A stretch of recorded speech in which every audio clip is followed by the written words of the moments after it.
Salut, j'espère que vous allez tous très bien. Un petit message pour vous rappeler qu'on se pose et on cause est toujours un podcast indépendant. Du coup, la meilleure chose que vous pouvez faire pour nous soutenir, c'est vous abonner, si c'est pas déjà fait, et mettre 5 étoiles sur vos applications d'écoute préférées. Vous pouvez aussi donner votre avis sur l'épisode, continuer la réflexion ou me corriger si besoin, tout en restant respectueuse dans l'espace commentaire. Et puis, n'hésitez pas à partager l'émission sur les réseaux sociaux autour de vous. Évidemment, ça me fera plus d'écoute, mais ça lancera aussi des discussions animées avec vos proches.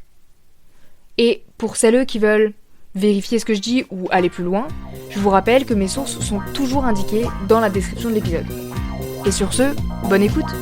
Et la France, c'est pas ça. La France, ça doit pas être ce truc où on monte les uns contre les autres pour garder les privilèges de quelques-uns. Le patriarcat préexistait au capitalisme, donc il peut lui survivre. La France, elle est vraiment au bord d'une maladie qui est le fascisme. L'escroquerie, c'est qu'on a fait prendre l'extrême droite pour la droite et la gauche pour de l'extrême gauche. Pour moi, on ne peut plus parler d'inaction climatique, mais d'action délibérée, de destruction du vivant. On parle de désirabilité depuis avant, on n'est pas à la Fashion Week. Là, le sujet, c'est très très simple. C'est la dignité des gens. Si nous, on nous répète tout le temps, toujours, qu'on n'est pas ici chez nous. Pourquoi il y a des hommes déguisés en femmes? Faut répondre quoi à ta gamine de 9 ans? Que c'est une personne qui prône la paix avec des cheveux longs. On se pose et on cause. Le podcast qui donne la parole à ceux qu'on entend le moins. Notamment les jeunes. Et qui vulgarise les sujets politiques du quotidien. Pour moi, l'université, c'est un monde vraiment à part que j'apprécie absolument pas. Pour moi, l'université, c'est un lieu que j'ai toujours un peu idéalisé. Pour moi, l'université, c'est un lieu d'échange, c'est un lieu de savoir, c'est un lieu de culture. Donc, tu sais, un peu ce fantasme de l'université qui est transmis génération en génération. L'université, c'est un lieu d'études publiques. Et c'est aussi un lieu de construction et d'apprentissage de savoir scientifique. Au-delà d'un endroit de formation pour un métier précis, plus un moment où t'as le temps d'apprendre des trucs qui t'intéressent, de te découvrir C'est un lieu où on peut se confronter à d'autres idées. Et je pense d'une certaine manière que ça nous aide aussi à nous positionner dans la société. L'université, c'est un lieu d'enseignement et d'émancipation initialement accessible au plus grand nombre, même si ça se resserre de plus en plus. Pour moi, l'université, c'est à la fois un appareil de pouvoir et qu'on entretient des relations d'interdépendance avec les autres institutions. La sélection de l'université est de plus en plus stricte. Il y a de plus en plus d'étudiants ou de bacheliers qui voudraient l'être, qui sont exclus, qui en sont exclus. Donc j'ai une certaine inquiétude quand même par rapport à l'avenir de l'université. Et qui, de ce point de vue-là, dans un système capitaliste, participe à la reproduction des inégalités en termes d'accès au savoir, au pouvoir. En fait, factuellement, en tout cas en France, le système, comment l'école est pensée, ça reproduit les inégalités, tu vois, et je le vois très bien. Et je trouve ça un petit peu dommage. C'est aussi pour ça que j'ai un rapport un petit peu compliqué avec l'université. Et avec le système éducatif français en général, c'est qu'il il ne fait pas ce qu'il dit. Ce que j'ai aimé par contre à l'université, c'est le fait d'avoir beaucoup plus de liberté. C'est un univers qu'on n'attend pas, qu'on ne connaît pas, qu'on n'appréhende pas nécessairement, dont on nous parle pas. Mais en revanche, ça nécessite aussi un temps d'adaptation, surtout à l'entrée en université, notamment parce qu'il y a beaucoup moins d'encadrement qu'au lycée. T'es un peu noyé dans une masse de monde, les profs connaissent pas ton prénom par exemple, t'es des grands amphis, etc. tu vois. C'est quelque chose de très dur en fait, l'individualité dans les études. Tu sais, j'ai l'impression que ça suppose quand même d'avoir une certaine motivation et indépendance parce que tu dois faire les choses de par toi-même. Concrètement, il y a toujours ce côté individualiste et chacun pour sa gueuliste. Je sais pas, ça se dit pas, mais...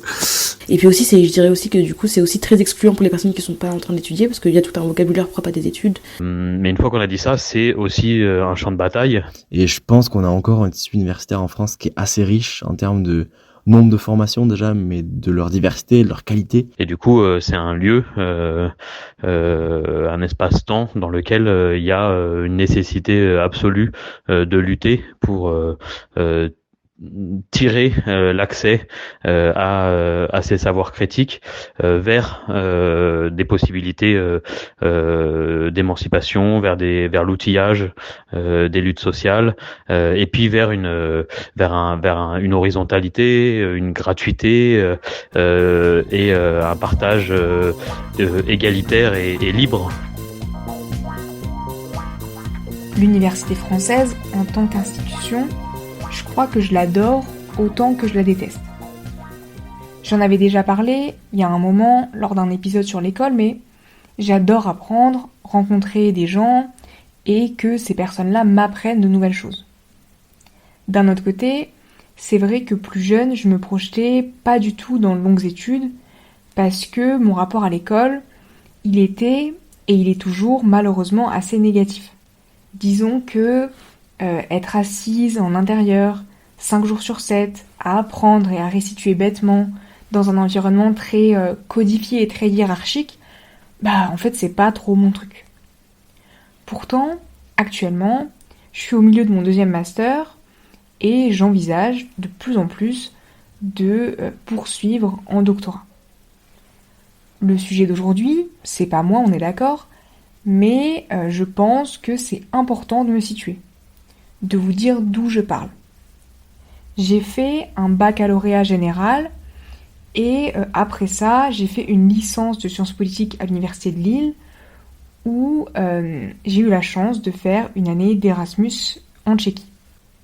Quand je dis que j'ai eu de la chance, c'est parce que vraiment cette année à l'étranger, ça a été un moment décisif dans ma vie et notamment dans mon parcours universitaire. En plus d'y apprendre l'anglais, parce qu'on va pas se mentir, à l'époque, j'étais une bille en anglais, cette année en Tchéquie, elle m'a introduite à des savoirs plus critiques. Elle m'a laissé le temps de réfléchir, de prendre du recul, et elle m'a permis de développer davantage mon esprit critique. L'idée ici, c'est pas du tout de critiquer gratuitement l'université française et surtout pas l'université de Lille. À Lille, j'ai énormément appris. J'ai ingéré une quantité de connaissances, de concepts, de noms d'autrices. Et si maintenant ça me permet d'être vachement à l'aise en cours, parce que j'ai déjà pas mal de références, ce rythme soutenu lillois, il m'a pas permis de me développer moi. C'est-à-dire que l'université française, selon moi, elle te laisse ni le temps ni l'espace pour être autre chose qu'une étudiante. Entre le nombre d'heures de cours, le travail personnel, le nombre d'étudiantes et la hiérarchie très verticale, c'est comme si c'était même pas souhaitable en fait d'être autre chose qu'une étudiante. C'est d'ailleurs quelque chose qu'on retrouve dans l'institution scolaire et plus généralement dans la société française où il y a une négligence et un certain mépris pour les individualités et les ressentis des enfants et des jeunes. Bon, à partir de ce tournant tchèque, j'ai fait un master de relations internationales aux Pays-Bas et je suis actuellement en train de faire un master de sciences politiques en Suisse. Cette longue introduction, qui ressemble un peu à un CV, ça me permet, de vous dire que je parle quand même d'une position assez privilégiée dans le sens où, même si j'ai pas toujours eu mes premiers choix, j'étudie des choses qui me plaisent dans des universités où je voulais étudier. Et 2, avoir expérimenté différents systèmes universitaires, ça impacte ma critique de l'université, ça me permet, je crois, d'avoir un certain recul, et ça me donne envie d'imaginer une université française plus inclusive, plus collective et plus démocratique. Cet épisode, c'est d'ailleurs aussi ma façon de mettre des mots sur des questionnements qui me traversent depuis un moment. Parce que j'ai beau adorer l'université, qu'elle soit française ou autre, l'université, ça reste un monde assez à part avec son jargon, sa structure, son calendrier, etc. Ça reste un espace inégalitaire, que ce soit par rapport au genre, à la classe, à la race ou au sujet de recherche. Ça reste un espace élitiste et symboliquement violent pour celles qui n'y sont pas familières. Vous l'aurez compris, aujourd'hui, on va aborder l'université française comme un enjeu démocratique et politique.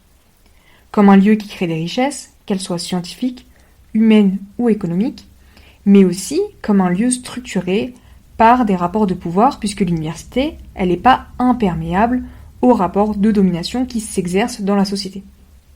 Enfin, on va aborder l'université comme un espace de production des connaissances, mais aussi comme un espace de réflexion collective, essentiel au bon fonctionnement d'une société démocratique. Parce que l'université, tout comme l'institution scolaire de manière générale, c'est, ou du moins ça devrait être, un service public indépendant de qualité, accessible à tous. Pour parler de tout ça, j'ai décidé de diviser l'épisode en 2 grosses parties.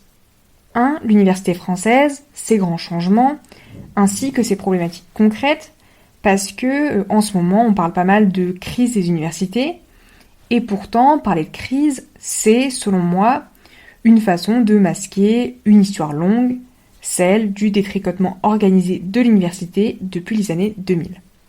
Concrètement, et on va le voir tout au long de l'épisode, face au long désengagement de l'État, les universités, elles sont contraintes pour fonctionner de mener une politique d'austérité, ce qui impacte le personnel, les étudiantes, mais aussi les formations dispensées par l'université. 2, on va parler de la recherche, à quoi ça sert, pourquoi est-ce qu'on fait de la recherche, pour qui et pourquoi c'est important. Je vais aussi essayer de faire le lien entre ce monde de la recherche académique qui paraît abstrait et déconnecté et celui de nos luttes sociales concrètes. L'idée, c'est de montrer que défendre une recherche indépendante et critique, c'est aussi lutter pour une société plus inclusive et plus démocratique.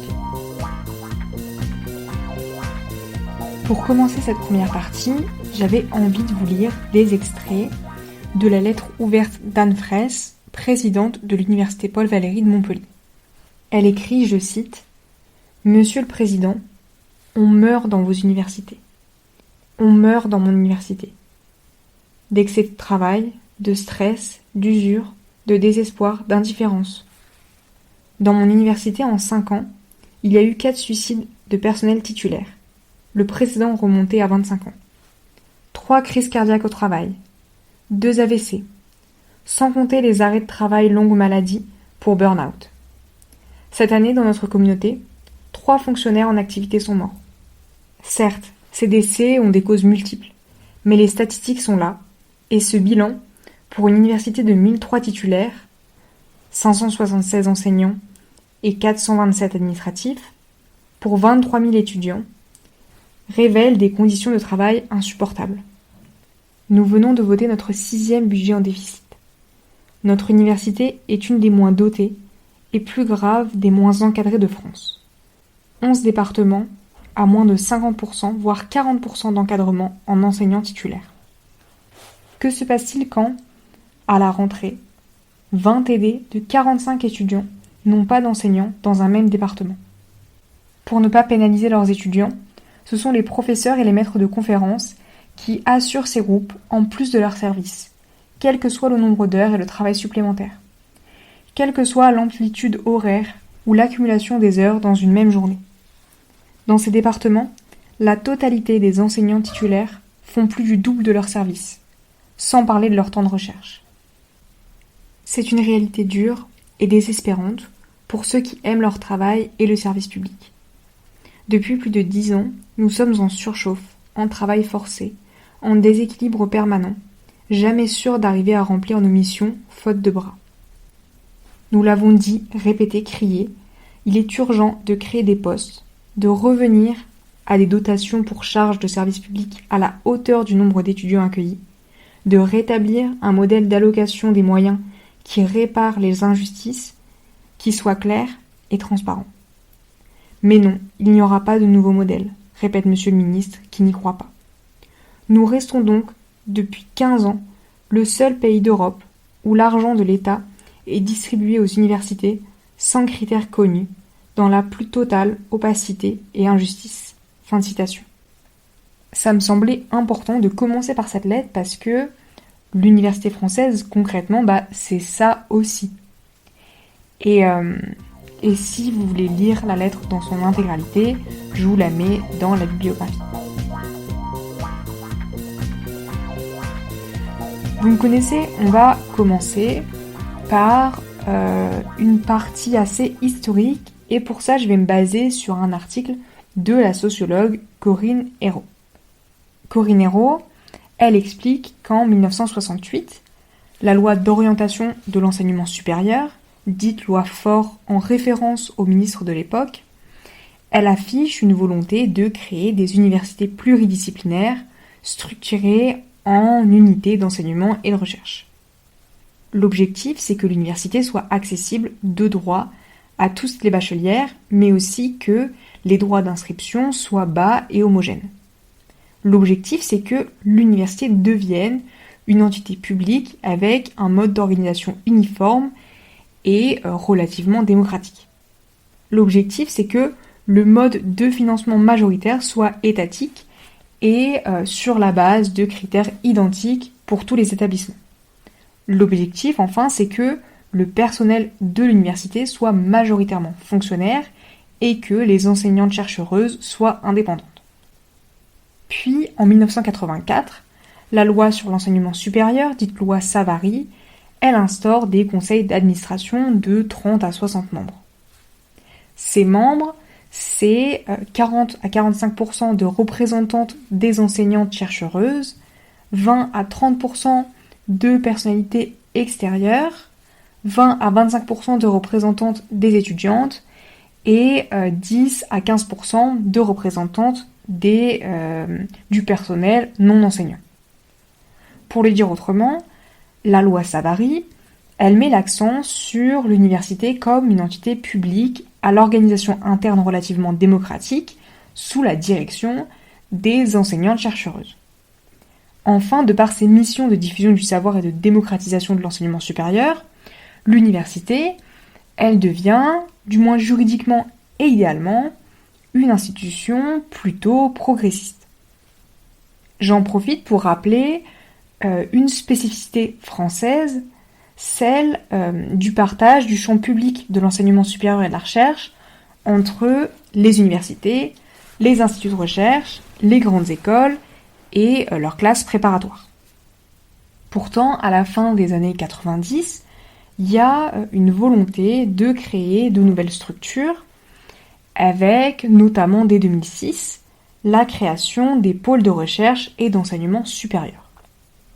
L'objectif de ces pôles, c'est de développer des synergies locales et de créer des empires universitaires, objectif que l'on va retrouver plus tard, on va y venir. En 2007, sous la présidence de Nicolas Sarkozy et sous l'égide de la ministre de l'époque Valérie Pécresse, la loi relative aux libertés et responsabilités des universités, elle diminue le nombre de membres dans les conseils d'administration tout en donnant davantage de poids aux personnalités extérieures. Avant cette loi, les universités françaises, elles étaient gouvernées par 3 conseils. Le conseil d'administration, le conseil scientifique, mais aussi le conseil des études et de la vie universitaire. À partir de 2007, le ou la présidente d'université, elle n'est plus élue par ces 3 conseils, mais seulement par le conseil d'administration. Le ou la présidente d'université, elle a aussi davantage de pouvoir, comme celui de disposer d'un droit de veto sur le recrutement des enseignantes-chercheuses. Enfin, cette loi, elle accorde l'autonomie budgétaire par le budget global. En gros, ça veut dire que, au lieu de recevoir des dotations précises et encadrées par le ministère, l'État y transfère une subvention unique et globale aux universités, qu'elles sont ensuite libres de répartir selon leurs propres priorités. La présidence de François Hollande, elle ouvre aussi la voie aux réformes qui seront poursuivies par Emmanuel Macron. 3 textes majeurs marquent cette période de transformation. 1. Le 3e programme d'investissement d'avenir. 2. La loi pour un État au service d'une société de confiance. Et 3. L'ordonnance du 12 décembre 2018. Pour reprendre les mots de Corinne Hérault, les grands objectifs de ces textes, c'est la simplification institutionnelle, donc le regroupement et la fusion d'établissements, l'expérimentation de nouveaux modes d'organisation, mais aussi la construction d'universités de type nouveau, c'est-à-dire la construction de grands pôles universitaires compétitifs à vocation internationale. Enfin, en 2018, c'est le début de Parcoursup. Jean-Michel Blanquer est à la tête du ministère de l'Éducation nationale et de la jeunesse, Frédérique Vidal est à la tête du ministère de l'Enseignement supérieur et de la recherche, et si vous vous souvenez bien, c'est pas fameux. Pourtant, ce qu'on se souvient un peu moins bien, c'est que, à ce moment-là, le gouvernement y travaillait déjà à la remise en cause des fondements même de l'université française. En effet, fin 2018, une ordonnance permet aux universités de devenir des, entre guillemets, établissements expérimentaux. Ça claque peut-être, mais en fait, ça leur permet surtout de déroger aux droits qui encadraient jusqu'à présent leur organisation et leur mode de fonctionnement, donc autrement dit de s'affranchir des règles habituelles pour expérimenter de nouvelles formes de gouvernance et de regroupement. Et si vous voyez toujours pas le problème, laissez-moi vous parler de ce qu'on appelle le New Public Management. Comme l'explique Laurent Mériade, professeur en sciences de gestion et du management à l'université Clermont-Auvergne, les bases idéologiques du New Public Management, du NPM, elles se développent dans les années 80-90. L'idée, c'est de séparer les fonctions opérationnelles des fonctions de pilotage et de contrôle des administrations, 2. De créer des unités administratives autonomes et de contrôler ces unités par les résultats, et 3. D'utiliser des mécanismes de marché comme mode de régulation interne. Au sein des universités, ça se traduit par un modèle économique particulièrement dépendant des indicateurs de performance qui reposent principalement sur des volumes de production qui soient scientifiques ou pédagogiques. Pour le dire autrement, on fait entrer les universités dans des logiques de marché. D'ailleurs, si le NPM y fait vachement penser au en même temps macroniste, la loi relative aux libertés et responsabilités des universités de 2007, c'était déjà une façon d'appliquer les principes du NPM aux universités françaises. Concrètement, en fait, ça se traduit par la combinaison des principes de gestion publique, donc accueil de tous les étudiantes ou autonomie des enseignantes chercheuses, avec des principes de gestion privée, c'est-à-dire gestion par les résultats ou optimisation du nombre d'étudiantes. Et en fait, ça met les universités et leur personnel face à des injonctions paradoxales, souvent incompatibles. Comme le résume assez bien Hélène Boulanger, présidente de l'Université de Lorraine, je cite, « On nous dit sans cesse qu'il faut trouver des moyens de nous refinancer, de rationaliser la maîtrise de l'argent public. Je rappelle quand même que les universités ont accueilli 20% d'étudiants en plus en 10 ans, sans moyens supplémentaires ou presque. Nous avons aussi absorbé les effets de l'inflation, l'augmentation du coût de l'énergie. Je pense qu'on a amplement démontré notre capacité à maintenir coûte que coûte un service public de proximité. Mais, à un moment donné, tout cela arrive à son terme. » Fin de citation. Ces dernières décennies, l'État français, il a fait le choix d'élever le niveau de qualification de la population, ce qui en soi est un objectif assez honorable. L'objectif, c'était de porter à 50% d'une classe d'âge le taux de diplômés de l'enseignement supérieur. Assez logiquement, les universités françaises, elles accueillent alors de plus en plus d'étudiantes. Pour vous donner quelques chiffres, c'est environ 1 660 000 pour l'année universitaire 2022-2023, soit 271 000 étudiantes supplémentaires en 10 ans. Marc Bollecker, professeur de sciences de gestion et du management à Mulhouse, il explique que cette augmentation des étudiantes, elle a engendré de nombreux coûts additionnels pour les établissements, comme l'augmentation du nombre d'intervenantes ou la hausse de la consommation de chauffage. Et la dotation annuelle de l'État, devenue subvention pour charges de services publics, elle s'est érodée au fil des années si on la rapporte au nombre d'étudiantes. En comparaison à d'autres pays d'Europe, la dépense française par étudiante, elle n'est pas super élevée et elle décroît nettement depuis une quinzaine d'années. D'ailleurs, fin 2021, le Conseil d'analyse économique, il avait estimé que les universités, elles étaient sous-financées depuis les années 2010. Hervé Christoffel, membre du syndicat national de l'enseignement supérieur, il explique pour Mediapart que depuis 2011, je cite, « La part de la mission interministérielle recherche et enseignement supérieur dans le budget de l'État est passée de 6,8 à 5,3%, tandis que le nombre d'étudiants a augmenté de 17%. » Fin de citation.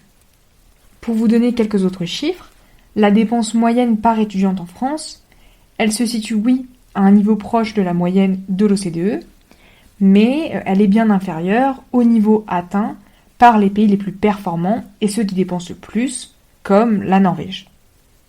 L'économiste Thomas Piketty, il estime que le budget par étudiante, il a diminué de près de 10% entre 2008 et 2018. Lucas Chancel, un autre économiste, il confirme cette baisse en affirmant que le budget public par étudiante, une fois l'inflation pris en compte, il a baissé de 20% depuis 2017. Ces chiffres, ils masquent néanmoins certaines inégalités parce que tous les établissements, ils ne sont pas dotés de la même manière. Cette inégalité entre les établissements, elle n'est pas vraiment quantifiable parce qu'il n'y a pas trop de chiffres officiels, mais des données fournies pour la première fois en 2023 par le ministère révèlent des écarts allant parfois du simple au triple. Pour le dire autrement, il existe des divisions et des hiérarchies selon les universités, mais aussi selon les disciplines. Par exemple, les filières ou les universités à dominante sciences humaines, arts, lettres, langues et droit et cogestion, elles sont moins bien dotées que celles de sciences expérimentales et de médecine. Anne Fraisse, elle explique d'ailleurs pour Mediapart que on ne sait pas pourquoi, officiellement, certaines universités sont mieux dotées que les autres. Il y a un refus de la part du ministère, un refus de la part de l'État, d'instaurer un mode de calcul clair et transparent, permettant à tous de comprendre pourquoi et comment est distribué l'argent public. De plus, et disons que je fais une petite parenthèse, mais l'enseignement supérieur français, il est assez multiple et surtout assez hiérarchisé. Dans cet épisode, on parle, oui, de l'université, mais on pourrait aussi parler des grandes écoles ou des classes préparatoires aux grandes écoles. En 2016, par exemple, les classes préparatoires aux grandes écoles, les prépas, elles reçoivent en moyenne annuellement 15 000 € par étudiante, là où l'université n'en reçoit que 10 000. Un autre exemple, l'université de Lille, elle perçoit aujourd'hui, selon le président de l'université Régis Bordet, une subvention pour charge de service public par étudiante de 300 à 400 € inférieure à la moyenne nationale. Comme je vous l'ai dit, j'ai fait mes 2 premières années de licence à l'université de Lille en 2021 et 2022, et même si je ne peux pas comparer avec les autres universités françaises, je peux vous assurer que le manque de moyens, il se voyait clairement. Cours manquants au début du semestre, classes surchargées, manque de profs, de tables, de chaises, de places tout simplement, mais aussi mails sans réponse, manque de chauffage, fuite d'eau, bref. L'idée là encore, c'est pas du tout de critiquer gratuitement l'université de Lille parce que, franchement, le personnel, et notamment les profs, elles faisaient leur maximum pour que nos semestres ils se déroulent de la meilleure manière possible. Pourtant, ce manque de moyens et cet épuisement constant du personnel, déjà, c'était loin d'être un tabou, et en plus, ça se voyait, ça se ressentait.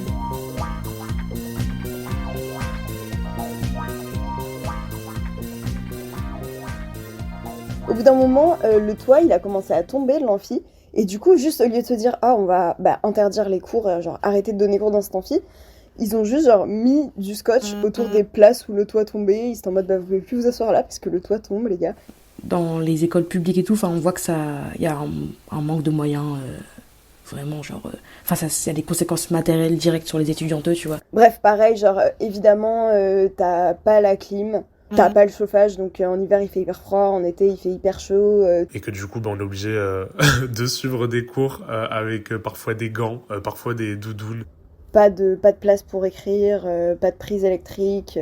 Je trouve que les conditions d'études, elles sont pas toujours à la hauteur de ce qu'on pourrait nous attendre en tant qu'étudiants. Par exemple, les amphithéâtres sont souvent chargés. Il y en a certains où les fauteuils sont confortables, mais eux, ils sont pas vraiment accessibles aux personnes PMR et tout. Les accès, c'est compliqué, quoi. Mais je vois de grandes disparités en termes de dotation des établissements entre l'université de ma licence et les grandes écoles parisiennes que j'ai pu fréquenter ensuite. Donc c'est un peu le reflet de notre société, je trouve, où la faculté de droit avait des locaux juste à eux, absolument sublimes, rénovés tous les ans, propres, avec des distributeurs qui marchent, des toilettes fonctionnelles. C'est con à dire, mais on n'avait pas ça du tout en psycho. À l'université, il y a davantage de problèmes de recrutement. Les chargés de TD, ils travaillent visiblement dans des conditions de travail qui sont moins bonnes. Ils sont sûrement moins bien payés. Les bâtiments, ils sont plus vétustes, il fait plus froid l'hiver. Et de ce que j'observe, c'est moins le cas dans les grandes écoles, même publiques. C'est un peu la même logique qu'en prépa, en fait. Et oui, tendanciellement, les étudiants de prépa ou de grandes écoles, c'est ceux de la petite bourgeoisie au moins. Donc, ouais, en vrai, il y a plus de fric. Il y a même peut-être beaucoup plus de fric. Par contre, l'organisation de tout ce qui était bureau, des secrétaires d'études, des gens qui géraient chaque année, genre de licence 1, licence 2, licence 3, c'était le bordel. On n'avait jamais de rendez-vous avec eux. Ils n'étaient jamais dans leur bureau. Ils n'écoutaient pas du tout nos besoins. Il n'y a pas de soutien, c'est-à-dire que il n'y a pas de rambarde de sécurité. Si tu décroches, ça a été mon cas à cause d'une maladie à un moment donné. Derrière, il n'y a pas de personne qui vient vous voir pour vous dire ah ben oui, vous étiez absent à tel moment. Bah non, la machine elle fonctionne toute seule. En plus des étudiantes de plus en plus nombreuses, les coûts présents et futurs de l'entretien du parc immobilier y pèsent aussi de plus en plus sur la situation financière des universités. Pour vous donner une idée, une étude de la Cour des comptes sur l'immobilier universitaire datant de 2022 révèle que 34% des surfaces sont dans un état peu ou pas satisfaisant et que 9% des établissements recevant du public ont reçu un avis défavorable de la Commission de sécurité locale. La réhabilitation de ce patrimoine universitaire, il avoisinerait les 7 milliards d'euros, dont les 3/4 seraient en rapport avec la transition énergétique. France Université, donc l'organisation qui rassemble les dirigeantes des universités et des établissements d'enseignement supérieur et de la recherche, elle estime quant à elle que le coût de ces travaux y serait plutôt autour de 15 milliards d'euros, donc presque 2 fois plus. Bien sûr, les collectivités territoriales et même l'État interviennent, notamment à travers des dispositifs comme les programmes d'investissement d'avenir, mais en fait, c'est quand même aux établissements de prendre en charge l'entretien du patrimoine et les charges fluides comme le gaz ou l'électricité qui alourdissent les comptes dans un contexte de forte inflation. Pour vous donner une idée plus générale, l'entretien du patrimoine, c'est le 2e poste de dépense de l'université après la masse salariale. D'ailleurs, en parlant de masse salariale, entre 2024 et 2035, on estime que les départs à la retraite ils vont augmenter de 5,4% par an pour tous les enseignants-chercheuses et de 4,7% pour les professeurs issus du second degré. Pourtant, parallèlement, faute de moyens, les recrutements d'enseignantes titulaires y sont gelés. Ces mêmes titulaires déjà en poste, elles accumulent d'ailleurs déjà des heures supplémentaires, gèrent des classes surchargées, donnent des cours qui ne sont pas les leurs, ou s'occupent du recrutement des vacataires. Rapidement, les vacataires, ce sont des personnes recrutées pour accomplir une tâche précise, ponctuelle et limitée. En plus d'être un statut hyper précaire, ces vacataires, embauchés pour pallier à un manque, elles doivent être recrutées. On doit définir leur planning, leur mission, bref. Et ce travail, c'est en grande partie des enseignantes titulaires qui s'en chargent. Donc en fait, concrètement, c'est pas non plus la solution. Maintenant, parlons concrètement d'argent, de budget. Le budget pour l'enseignement supérieur, adopté en début d'année, il consacre une hausse de 350 millions d'euros au ministère par rapport à 2025, ainsi qu'une augmentation de 725 millions d'euros des crédits de la mission interministérielle recherche et enseignement supérieur. Et si ça vous paraît beaucoup, sachez que 1. Le ministère des Armées voit lui son budget quasiment doublé en 2026, et que 2. Cette hausse, elle est évidemment insuffisante pour pallier aux besoins des universités françaises. Concrètement, aujourd'hui, l'université française, elle est en déficit. Pour vous donner des chiffres clairs, déjà en 2024, 4 universités ont affiché un déficit de plus de 13 milliards d'euros. Pour l'année 2026, c'est plus de 80% des universités françaises qui ont voté un budget en déficit. Cette situation, cette dégradation des indicateurs financiers, elle concerne l'ensemble des universités, après avoir d'abord touché les universités à dominante sciences humaines et sociales. En gros, ça veut dire que les charges des universités, elles sont aujourd'hui supérieures à leurs recettes. Et cette situation de déficit, elle touche d'abord les universités implantées dans des villes moyennes comme Le Mans, Perpignan ou dans la couronne parisienne. Et ça, c'est hyper politique parce que ces universités, elles participent au dynamisme culturel ou économique de ces villes moyennes. Comme on parle de budget, je vais rapidement revenir sur les deux types de ressources dont l'université dispose. Un, il y a la subvention globale pour charges de service public qui est inscrite dans le budget de l'État et qui correspond à genre entre 70 et 90% du budget des universités. Deux, il y a les ressources propres de l'université. Les ressources propres, elles sont assez diverses. On a déjà 25% constitués en gros des droits d'inscription et de deux taxes parafiscales, la CVEC et la taxe d'apprentissage. On a ensuite 25 autres pourcents qui correspondent aux recettes issues du secteur économique. Enfin, les 25% restants, ils sont constitués majoritairement de dotations publiques et ils sont plutôt censés bénéficier à la recherche. Et vous l'avez peut-être compris, mais les ressources propres, elles génèrent elles-mêmes des dépenses et elles sont plutôt de base destinées à être investies dans le futur de l'université. Pourtant, en 2024, la part des ressources propres finançant les universités, elle a augmenté de 6% par rapport à 2018, passant de 18 à 24%. Ainsi, on peut se demander s'il n'y aurait pas une volonté politique, étatique, de vider les fonds de roulement de l'université pour que celle-ci soit, à long terme, complètement dépendante d'investissements privés et de subventions très encadrées et ponctuelles de l'État.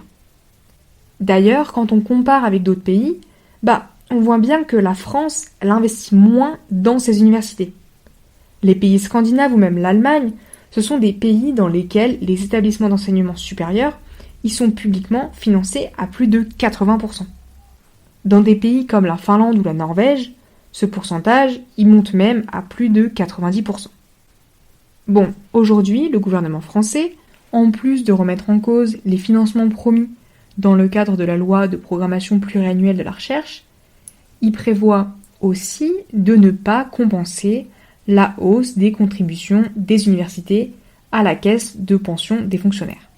Ces dispositions, elles pourraient placer une grande majorité des universités françaises en quasi-faillite, universités qui, je le rappelle encore, sont déjà fragilisées par des années de sous-financement. Concrètement, ça veut dire que certaines formations, certains parcours vont être réduits ou carrément supprimés, notamment les formations à distance, ce qui impacte directement les étudiantes porteuses de handicap. On pourrait ainsi parler de démassification éducative, pour reprendre les mots de Julien Gossa, maître de conférences en informatique à l'Université de Strasbourg. Une autre des solutions portées par l'État, c'est d'augmenter les frais d'inscription, notamment pour les étudiantes extracommunautaires, c'est-à-dire hors Suisse et Union européenne. C'est une mesure super inégalitaire et c'est aussi pas du tout le rôle de l'université. Comme le dit Suzanne Nijdam, présidente de la Fédération des associations générales étudiantes pour Mediapart, je cite, « Cette mesure va contribuer à accueillir des étudiants extracommunautaires uniquement issus de milieux aisés, ce qui va transformer la faculté en quelque chose de beaucoup plus élitiste qui ne nous convient pas du tout. » Fin de citation. C'est une mesure qui, malheureusement, a déjà été prise, notamment à Paris 1 Panthéon-Sorbonne, qui, pour financer ces 7 millions d'euros de dépenses non compensées par l'État, a augmenté de 178 à 2895 euros en licence les frais d'inscription pour les étudiantes extracommunautaires. Pour résumer et reprendre les mots de Laurent Mériade, professeur de sciences de gestion et management à Clermont-Ferrand, au-delà de la question des moyens, c'est aussi le mode de gestion des universités qu'il faut interroger, et notamment les mesures insérées par le NPM qu'on a mentionné tout à l'heure. En fait, le modèle économique des universités françaises, il est devenu dépendant d'indicateurs de performance qui reposent principalement sur des volumes de production qui soient scientifiques ou partenariales. Les gouvernements successifs, ils ont maintenu les universités françaises dans un régime conditionnant leurs ressources au respect de contrats ou à l'obtention de financements exceptionnels, ce qui remet en cause presque tous les ans leur capacité financière et leur développement. Finalement, et c'est ce qu'Anne Fraisse dit très justement, je cite, « Je ne suis pas sûre que l'État souhaite la mort des universités. Je pense plutôt qu'il cherche à transformer ce qu'elles sont. Je dirais que c'est davantage la mort du service public qui est en train d'être organisée. Les universités subissent le même processus qu'ont connu les hôpitaux. On nous demande de faire toujours plus, avec moins de moyens, jusqu'à que le système craque. La pression qui s'exerce est pernicieuse. On essaie de nous obliger à demander nous-mêmes, à l'État, des mesures que nous ne voulons pas. » Fin de citation. La présidente de l'université Paul Valéry de Montpellier, elle ajoute ensuite, je cite toujours, « Je ne dis pas que le gouvernement a la tâche facile. Les finances de l'État sont ce qu'elles sont. Mais lorsqu'il faut choisir des priorités, je constate que l'enseignement supérieur n'en est pas une. » Fin de citation.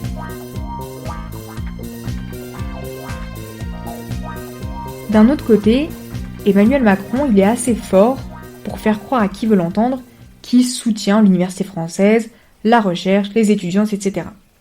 Et pour ça, je pense qu'on pourrait le qualifier de beau parleur.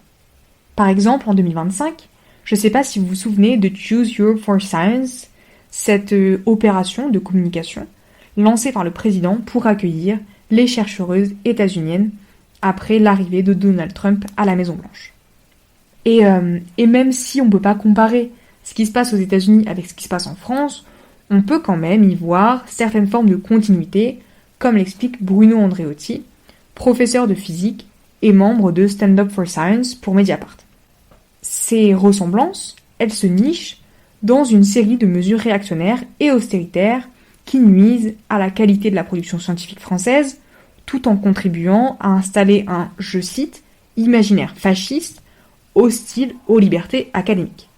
D'ailleurs, ce Choose Europe for Science, il exclurait les chercheuses en études de genre ou travaillant sur les minorités raciales, donc ça fait un peu choisissez l'Europe pour vos recherches, mais laissez-nous quand même faire notre choix entre les chercheuses. Je rappelle aussi qu'en France, le programme PAUSE, qui finance les scientifiques en exil, a vu son budget passer de 7 millions d'euros en 2023 à 3 millions d'euros en 2024, alors que, entre nous, le contexte international, il s'est pas franchement amélioré. Bon, tout ça pour dire quoi ? Déjà, pour introduire cette partie plutôt axée recherche, et surtout pour rappeler qu'il y a un constant décalage entre la réalité et les discours des politiques. On peut aussi penser à tous les débats sur l'islamo-gauchisme, mais promis, on en reparlera.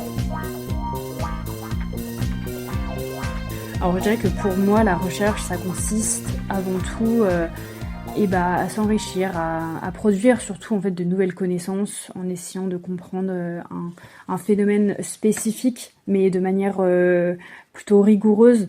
Faire de la recherche, c'est poser des questions et tenter d'y répondre par l'enquête. Mais voilà, c'est se poser 36 000 questions. Mais pour moi, faire la recherche, c'est mobiliser des connaissances, des références sur un sujet précis. Et essayer d'apporter de la nuance, essayer d'apporter des analyses, des points de vue, des appuis. C'est plutôt essayer, je pense, de mieux comprendre ce qui nous entoure, le réel. C'est se poser des questions sur des questions sur des questions et se casser la tête sans nécessairement trouver de réponse. Tu vois, c'est un peu t'auto-tunnel. Ça, en fait, c'est pas forcément, je pense, trouver une réponse définitive. Ouais, enfin, pour moi, c'est vraiment juste le point d'interrogation concret. À quoi ça sert ? À rien en fait. À rien dans la mesure où c'est pas reçu. Et je trouve d'autant plus maintenant où j'ai l'impression que, par exemple, dans les médias, on invite plein de gens pour parler de sujets alors qu'ils sont archi pas concernés. Et je trouve qu'on invite assez peu les chercheurs, particulièrement en sciences sociales. Enfin, il y a des personnes, et c'est littéralement genre, ils travaillent sur ce sujet depuis 30 ans, depuis 40 ans. Mais c'est pas eux qu'on va inviter. C'est les quelques rares qui ont un peu de hype. Ils font des émissions, ils font quelques plateaux, mais à la fin, la quantité des travaux en sciences sociales qui sont reçus par du public et qui sont en fait lus, c'est pas grand-chose. Mais aussi, genre, cette recherche, tu la mets au service d'une cause qui aide vraiment les gens, quoi. En fait, je trouve que la recherche, c'est pas du tout intéressant si elle est juste faite pour rester dans un entre-soi universitaire. Et moi, de ce point de vue-là, j'ai fait le choix de faire une thèse à l'université. Et je veux dire, ça sert à rien, en fait. Le but, c'est genre que ça sorte des universités et que tout ce savoir il soit mis au service de quelque chose. Genre, enfin, c'est comme les trucs de recherche-action, où ça, je trouve, c'est une manière de faire de la recherche qui est hyper intéressante. Mais à la fin de cette thèse-là, j'ai aussi fait le choix de continuer la recherche de manière indépendante, en dehors de l'université. Et j'ai découvert la recherche dans mon parcours avec des profs justement hyper passionnés qui faisaient de la recherche appliquée. Et parce que j'étais d'abord une personne révoltée qui avait envie d'être impliquée dans les luttes de transformation sociale. Et c'est là que ça m'a beaucoup intéressée. D'être un militant qui fait de la recherche en sciences sociales et pas un chercheur engagé, ce qui est très bien aussi. Enfin, c'est ça ma motivation à faire de la recherche. J'ai pas envie de faire des modèles qui serviront à personne, sauf à des professionnels qui connaissent déjà le sujet et qui vont juste augmenter leurs connaissances théoriques sans l'appliquer. Et voilà, et je dis tout ça sans dire qu'il faut quitter l'université ou quoi. Je pense vraiment qu'il faut lutter à l'intérieur pour ceux qui se le sentent. Bon, déjà, quand on dit science, on parle de quoi? De la science, des sciences? Pour répondre à cette question, j'ai repris mes cours de licence, mes cours de bachelor, et en fait, ça dépend. Ça dépend de vous, de votre vision de la connaissance. Souvent, c'est vrai que on a tendance à avoir une vision assez binaire des sciences, avec d'un côté les sciences expérimentales, donc la physique ou la biologie, et de l'autre les sciences humaines et sociales, comme la science politique. Et parce que oui, parler des sciences dures ou des sciences molles, comme on l'entend souvent, c'est un peu réducteur, parce que ça sous-entendrait une certaine hiérarchie dans les méthodes de travail. Cette vision dualiste des sciences, elle a pour moi des limites parce que certaines sciences humaines et sociales, l'économie notamment, elles utilisent de la mathématisation, des statistiques ou des méthodes expérimentales. Inversement, certaines sciences expérimentales, elles utilisent des connaissances historiques ou politiques pour contextualiser leurs objets de recherche, je pense à l'écologie par exemple. Bon, ensuite, on peut voir la science comme une unité. Cette vision unitaire de la science, elle me paraît toutefois pas très convaincante parce que elle supposerait les mêmes questionnements, les mêmes méthodes de travail ou les mêmes objets de recherche. En fait, j'ai l'impression que voir la science comme un tout, ça tend à masquer les différences entre les disciplines. Finalement, et c'est mon point de vue, on peut simplement parler des sciences. Parler d'une pluralité des sciences sans s'embêter à les diviser ou à les classer. Du coup, les sciences, c'est, si je reprends les mots du sociologue Bernard Lahire, les sciences, ce sont des moyens de comprendre la réalité. Pourtant, comme il l'explique très justement, je cite, « La qualité de l'apprentissage et le besoin de comprendre ne sont plus au cœur des préoccupations. » Fin de citation. Il écrit ensuite, à propos du système scolaire, je cite encore, « En plus de produire des élèves, des étudiants et des chercheurs malheureux, tenaillés par la peur perpétuelle de l'échec, de la sanction, de la dévalorisation, de la mauvaise note ou du mauvais classement, et dont la curiosité, la capacité d'émerveillement et le désir de comprendre ont été sérieusement malmenés depuis l'enfance, l'ensemble des dysfonctionnements pointés ne peuvent que déboucher sur une baisse générale du niveau de création scientifique dont personne ne peut prendre la mesure, car ce qui n'est pas créé ne manque par définition jamais à personne. Et qui dit baisse du niveau de création scientifique dit affaiblissement de nos capacités d'adaptation et de survie collective. » Fin de citation. En fait, c'est toute la production du savoir, et donc la connaissance elle-même, qui est aujourd'hui modelée par une marchandisation du savoir, par un certain capitalisme universitaire. C'est en tout cas ce qu'affirme Christian Laval, sociologue spécialiste du néolibéralisme. Il explique que c'est toute la chaîne de production des connaissances qui s'est industrialisée. D'abord, dans les années 70, la recherche universitaire, notamment avec les licences ou les brevets, elle se transforme en activité génératrice de revenus appropriés à la fois par l'institution, par les chercheuses et par les partenaires financiers du secteur privé. Dans les années 90 ensuite, l'université elle est devenue un lieu de valorisation du capital, avec notamment l'irruption du e-learning, des cours en ligne, qui peut être une façon de rentabiliser l'enseignement. Et ces changements, cette techno-marchandisation des connaissances, elle affecte les conditions de travail, les statuts des chercheuses et des enseignantes. Une grande partie des enseignantes chercheuses perdent ainsi leur indépendance et deviennent des travailleuses soumises à une discipline, à des contraintes et à des contrôles de la part de l'administration bureaucratique. Toutefois, ces transformations, elles permettent à une minorité qui cherche l'enrichissement rapide, à certaines professeurs entrepreneureuses, d'utiliser les infrastructures publiques et la force de travail gratuite des étudiantes pour augmenter leur taux de profil personnel. Si on en revient en France, cette logique du profit, elle est massivement entrée à l'université, notamment avec des euphémismes comme lorsqu'on parle de partenariat, d'efficacité ou d'innovation. En France, on incite aussi les jeunes docteurs à s'insérer rapidement dans la recherche privée. Comme dans le public, le temps nécessaire pour accéder à un emploi stable, il est hyper long, si tu veux pas enchaîner les contrats courts et précaires, tu tentes ta chance dans le privé. Concrètement, et avec des chiffres maintenant, la recherche publique en France, elle a vu son financement chuter de 2% depuis 2019. Pour le dire autrement, la tendance, c'est la privatisation de la connaissance. C'est-à-dire que c'est plus seulement les résultats de la recherche qui sont aujourd'hui appropriables, mais c'est aussi le processus de production de la connaissance qui est de plus en plus commandé par des logiques de valorisation. En gros, les enseignantes-chercheuses doivent souvent développer leurs travaux en s'adaptant au marché de la recherche et de leurs financeurs. En plus de cette marchandisation et de cette privatisation de la recherche scientifique, je pense qu'on peut se mettre d'accord sur le fait que l'université, elle subit des attaques répétées et infondées, notamment de la part de personnalités médiatiques et politiques. Premier exemple récent, l'ex-président et actuel conseiller spécial de la région Auvergne-Rhône-Alpes, Laurent Wauquiez, qui, en mai 2025, annonce la suspension des aides accordées à l'université Lyon 2, dénonçant une soi-disant dérive islamo-gauchiste. Ce terme d'islamo-gauchisme, il n'est pas le premier à l'utiliser. Aux yeux du grand public et dans le monde politique français, je dirais qu'il est apparu dans les années 2020, notamment dans la bouche de Jean-Michel Blanquer et de Frédérique Vidal. Et je pense pas que ce soit pertinent de revenir sur le terme lui-même, parce que c'est juste une insulte, comme l'était le terme judéo-communiste à l'époque.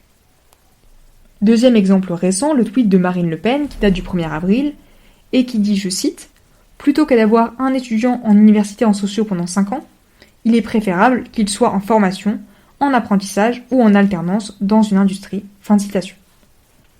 Dans la suite de son tweet, elle utilise l'argument financier en disant que, en gros, là où les étudiants d'université nous coûtent et nous rapportent pas grand-chose, celles qui sont en apprentissage ou en alternance seraient plus utiles. Déjà, on peut noter que s'attaquer à la sociologie, c'est pas neutre. La sociologie, c'est l'étude des faits sociaux humains, des groupes sociaux. C'est une discipline qui va, en grande majorité, à l'encontre des idées portées par l'extrême droite. Ensuite, plus généralement, s'attaquer à l'université, c'est s'attaquer à la production de connaissances, à des savoirs critiques, à des savoirs utiles pour analyser le monde, mais aussi pour vivre ensemble. Et les connaissances produites par l'université, de par leur méthode et leur rigueur, elles vont encore une fois majoritairement à l'encontre des idées de l'extrême droite. Et en fait, opposer les étudiantes d'université à celles qui sont en alternance ou en apprentissage, c'est un non-sens parce que, à l'université, il y a aussi des formations en alternance ou en apprentissage. 2, c'est pas en rognant sur les budgets déjà faibles alloués au hasard à des étudiantes en sociologie qu'on va augmenter les budgets d'autres formations. 3, il n'y a aucune hiérarchie à faire entre les étudiantes en sociaux, entre les étudiantes aux formations théoriques et celles en alternance ou en apprentissage dans des formations plus pratiques, dans le sens où toutes les formations se valent. Et 4, je voulais quand même rappeler que la France, c'est un pays qui compte énormément de blessés ou de morts au travail, et que ce sont majoritairement des personnes en apprentissage ou en alternance, et que ça, c'est pas un sujet qui a l'air de passionner Marine Le Pen. En fait, cette attaque de Marine Le Pen, c'est une façon de rappeler, je pense, que l'extrême droite, elle sera toujours contre la production de connaissances précises et rigoureuses, puisque c'est une menace pour la propagation de leurs idées. En fait, cette attaque de Marine Le Pen, c'est une façon de rappeler, je pense, que l'extrême droite, elle sera toujours contre la production de connaissances précises et rigoureuses, puisque c'est une menace pour la propagation de leurs idées. Ce tweet, c'est aussi une manière, à mon avis, de rappeler aux industriels qu'une fois au pouvoir, l'extrême droite, elle va privilégier la production et la reproduction de la force de travail au détriment des formations académiques et critiques. C'est vrai que dans le contexte global actuel, notamment avec les dimensions anti-science et post-vérité du mouvement trumpiste, on observe une forme de rejet, de répulsion à l'égard des communautés intellectuelles et des formes autonomes de production du savoir. Et c'est assez flippant parce qu'aujourd'hui, les atteintes à la liberté académique, elles se limitent plus au régime autoritaire, mais elles se manifestent aussi au cœur même des États de droit. Ces deux exemples, ils me permettent d'ailleurs de vous parler de la liberté académique, parce que, contrairement à d'autres droits fondamentaux, la liberté académique en France, elle se distingue par l'absence de culture politique, professionnelle et citoyenne. Et ça, c'est pas moi qui le dis. C'est Stéphanie Blum, professeure et directrice du Centre de recherche international de Sciences Po. Dans un article pour The Conversation, mais aussi dans une étude pour France Université datant de 2025 et intitulée « Défendre et promouvoir la liberté académique », elle explique que les universitaires, qui sont, je le rappelle, déjà assez précarisés, lorsqu'elles sont victimes d'atteintes dans leur liberté d'exercer leur métier, elles se retrouvent souvent isolées. Ainsi, ce qu'il faudrait, c'est favoriser l'émergence d'une culture solide de la liberté académique, parce que défendre la liberté académique, c'est protéger un bien commun. C'est soutenir l'une des conditions essentielles à une démocratie vivante. Stéphanie Blum, elle explique que le système universitaire français, de par sa construction, il n'a pas été pensé pour affronter l'autoritarisme. Sur la liberté académique, la France, elle n'a pas vraiment de culture politique, de culture professionnelle ou de culture citoyenne suffisamment enracinée. Et au niveau juridique, des garanties existent, mais elles sont récentes, incomplètes et plutôt fragiles. Pour le dire autrement, aujourd'hui, dans le cas de l'arrivée possible au pouvoir d'un régime autoritaire, les établissements français, ils sont pas en mesure de résister longtemps. Ça peut paraître un peu loin, peut-être un peu pessimiste, mais en fait c'est très concret. Entre 2024 et 2025, les atteintes à la liberté académique en France, elles ont pris des formes multiples. On peut citer par exemple les interventions de responsables politiques jusque dans les conseils d'administration d'universités, les restrictions d'accès au terrain ou à des bourses de recherche, les annulations de conférences, les pressions idéologiques ou les campagnes de stigmatisation d'enseignantes-chercheuses. Heureusement, Stéphanie Blum, elle donne quelques pistes dans son étude, indiquant ainsi que malgré la gravité de la situation, il est techniquement possible de construire des solutions concrètes. Elle propose donc 4 grands axes avec 15 propositions principales et 65 sous-propositions ou mesures concrètes. Ces grands piliers, c'est 1. Réaffirmer la liberté académique comme principe fondamental du droit. 2. Engager une restructuration des universités afin de renforcer leur capacité à défendre et incarner ce principe. 3. Favoriser au sein de la société l'émergence d'une culture partagée de la liberté académique. Et 4. Inscrire cette dynamique dans le cadre plus large de la diplomatie scientifique européenne. Je ne vais pas aller plus loin dans le contenu de cette étude, parce que ça serait un peu long, mais je vous conseille vivement de lire l'article publié par Stéphanie Blum dans The Conversation ou de suivre les événements ou prises de parole du collectif Stand Up for Science. Pour résumer rapidement, dans ce contexte de défiance et d'attaque permanente envers les communautés scientifiques, ce qui se joue, c'est notre capacité collective, en tant que société, à réaffirmer l'autonomie constitutive des sciences face à toute forme d'instrumentalisation, qu'elle soit politique, religieuse ou économique. Ainsi, il ne suffit pas de proclamer la liberté académique comme principe.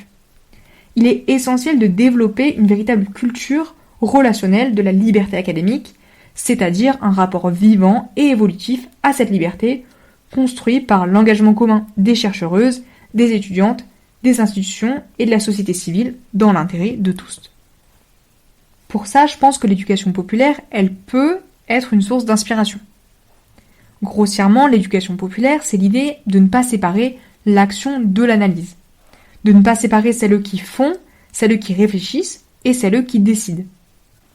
L'idée, c'est pas de transmettre ou de convaincre, mais c'est d'accompagner la production d'une pensée critique en partant de là où sont les gens. L'éducation populaire, c'est pas éduquer les autres, les masses, le peuple, appelez-le comme vous voulez. Au contraire, l'éducation populaire, c'est l'idée de collectivement développer des dynamiques permettant aux personnes dominées de développer une compréhension critique de la société. Concrètement, c'est travailler à partir des situations de chacune, de partir du concret pour ensuite analyser, comprendre et agir. C'est donc favoriser l'appropriation des savoirs, mais aussi construire ses propres savoirs pour ensuite les croiser avec d'autres savoirs issus des expériences d'autres groupes sociaux. Rapidement, et pour faire un petit point historique, le terme éducation populaire, il apparaît durant la Révolution française, mais le concept tel que l'on l'entend aujourd'hui, il date plutôt, comme l'explique le sociologue Nicolas Brusadelli, des mouvements d'éducation populaire de la fin du XIXe. Pour résumer et reprendre les mots de Christian Verrier, enseignant-chercheur en sciences de l'éducation, l'éducation populaire, c'est un projet de démocratisation de l'enseignement qui facilite l'accès au savoir et à la culture afin de développer la conscientisation, l'émancipation et l'exercice de la citoyenneté de tous. L'éducation populaire, elle est donc essentielle au bon fonctionnement des sociétés démocratiques. Et pour en revenir à notre sujet d'aujourd'hui, l'université, c'est vrai qu'on a souvent tendance à opposer l'éducation populaire, donc l'éducation par tous et pour tous, avec l'université et sa transmission davantage verticale, normée et élitiste du savoir. Moi, la première, j'ai tendance à faire cette distinction parce que, bien que j'apprenne énormément à l'université, j'ai parfois l'impression que c'est un espace un peu déconnecté, pas super intégré dans nos sociétés et dans nos luttes. Pourtant, dès le 19e, il y a eu des tentatives de rapprochement entre l'éducation populaire et l'université. La doctorante en sociologie Eva Huet-Fauché, elle explique que ces essais, plutôt infructueux, ce ne sont pas des échecs, puisqu'ils permettent de souligner les liens existants entre éducation populaire et université, notamment cette volonté d'émanciper les individus par le savoir, mais aussi la menace de la poussée néolibérale. Pour moi, l'autonomie, la liberté académique, elle passe aussi par une critique de l'université en tant que système, en tant que lieu de production de la connaissance. Je l'ai dit en introduction, mais l'université, c'est aussi un espace inégalitaire. Parce que les sciences, oui, c'est une manière de comprendre, d'analyser les sociétés, mais c'est aussi une façon de reproduire la pensée dominante. L'université, elle remplit une fonction émancipatrice, une fonction d'instruction, mais elle a aussi une fonction disciplinaire qui favorise l'assimilation de l'ordre social et qui garantit l'intériorisation de relations de domination. L'université, elle contribue aussi à reproduire les inégalités, notamment avec Parcoursup, Mon Master, les processus de sélection des institutions ou d'autosélection des étudiantes. Il existe une forte homogénéité sociale des étudiantes de l'enseignement supérieur, avec notamment, dans les formations sélectives ou longues, une sous-représentation des enfants d'ouvrières et une surreprésentation des enfants de cadres. Tout ça, ça fait écho à mon premier épisode sur l'école, parce que les inégalités, elles ne naissent pas aux portes des universités, mais elles sont entretenues par tout un système scolaire français défaillant. Par ailleurs, les inégalités, elles ne sont pas que sociales. Elles peuvent aussi être genrées ou raciales. Dans un entretien pour Mediapart, Abdelhaye Ajat, sociologue à l'Université libre de Bruxelles, il explique que, je cite, « Si les inégalités sociales puis de genre ont fait l'objet de multiples travaux de recherche en sciences sociales depuis les années 1960, l'effort est beaucoup plus récent pour les inégalités ethno-raciales. De manière générale, il est relativement difficile pour les sciences sociales de braquer le projecteur sur leur propre monde social. L'espace académique reste un espace majoritairement blanc. Cela signifie que chacun, chacune, participe d'une manière ou d'une autre à la reproduction des inégalités. L'université est un espace relativement moins violent, avec une forme de racisme plus discret, indirect, diplomatique, avec plus de microagressions que d'injures ou de violences. Fin de citation. Ces inégalités, elles engendrent d'ailleurs un phénomène de filtrage qui explique la forte homogénéité raciale des doctorantes puis des titulaires. Et cette forte homogénéité, cet entre-soi racial, genré, social, c'est quelque chose qui m'a longtemps impressionné dans le sens où les personnes que je côtoie dans mes études, elles sont plutôt différentes des personnes que je côtoie dans la vie de tous les jours, de mes amis ou de ma famille. Rencontrer, côtoyer des personnes différentes en soi, c'est une bonne chose. Comme dit ma mère, il faut tout pour faire un monde, mais souvent, je me dis que quand même, au sein de l'université, ça serait bien d'avoir un peu plus de tout. Que ce soit au niveau du personnel, des étudiantes, des enseignantes chercheuses, mais aussi des enseignements, des travaux mentionnés ou des autoristes cités. Ça serait bien d'avoir un peu plus de réflexivité, de savoir critique, d'essayer de rendre toutes ces connaissances plus pratiques, plus accessibles. Parce que apprendre pour apprendre, faire de la recherche pour faire de la recherche, de mon point de vue, c'est un peu bête. Et c'est un peu comme ça que je voyais l'université en y rentrant. Comme un monde super élitiste, avec des chercheuses complètement déconnectées des réalités, des problématiques des gens. Et je vais pas vous mentir, il y en a. Il y a des gens comme ça et c'est déprimant. Mais de l'autre côté, il y a aussi des personnes super intéressantes qui ont soif de transmettre, de partager, qui se remettent en question et qui utilisent les méthodes universitaires, la rigueur scientifique, pour analyser la société ou pour nous faire avancer en tant que communauté. Et ça c'est trop cool et c'est super inspirant. C'est d'ailleurs plutôt ce genre de personnes, ce genre de chercheuses, d'étudiantes, qui m'ont donné envie de m'intéresser davantage au métier de la recherche et qui m'ont, par ailleurs, fait sentir beaucoup plus à l'aise à l'université. Finalement, cet épisode, oui, c'était une façon de mettre à plat une partie des questionnements et des paradoxes que j'avais concernant l'université, mais c'était aussi une façon de montrer que certaines personnes y pensent déjà. Qu'il est possible de penser, et pourquoi pas de soutenir et transformer l'université. En effet, bien que la transformation néolibérale de l'enseignement, elle soit déjà bien entamée, elle n'est pas achevée. Ainsi, réclamer l'égalité, que ce soit en termes d'accès ou de moyens, c'est aussi construire une université plus ouverte et gérée par ses travailleuses et ses étudiantes. C'est aussi construire une université impliquée dans la construction de savoirs critiques permettant de répondre aux grands défis de notre époque. Dans ce contexte, l'éducation populaire, elle aurait selon moi beaucoup à nous apprendre. Elle pourrait être une opportunité pour réinjecter au sein de l'université la question de la citoyenneté, de la démocratie. Il me semblait aussi important de rappeler que, bien que cet épisode soit dédié à l'université et aux formations plutôt théoriques, l'école, l'université, les diplômes, tout ça, c'est pas une fin en soi. Tout ça, ça définit pas une personne, ses valeurs ou ce qu'elle est. Pour reprendre une dernière fois les mots de Bernard Lahire, notre conception de l'intelligence, très scolarocentrée, elle nous empêche de saisir les formes d'intelligence qui se déploient dans d'autres sociétés humaines que la nôtre. Je vous conseille d'ailleurs vivement le court essai de Bernard Lahire, Savoir ou périr, publié l'année dernière aux éditions du Seuil. Voilà, c'est la fin de l'épisode, j'espère que c'était clair, pas trop long, et que vous avez appris plein de choses. J'espère vraiment que ça vous a plu, et n'hésitez pas à partager l'épisode si c'est le cas, ou à mettre 5 étoiles sur vos applications d'écoute préférées. Si vous souhaitez peut-être participer au prochain épisode participatif, n'hésitez pas à remplir le formulaire en description, et puis pareil, si vous avez des choses à dire, n'hésitez pas à laisser un commentaire. Et sur ce, je vous souhaite plein de bonnes choses, et on se dit à très vite. Bisous!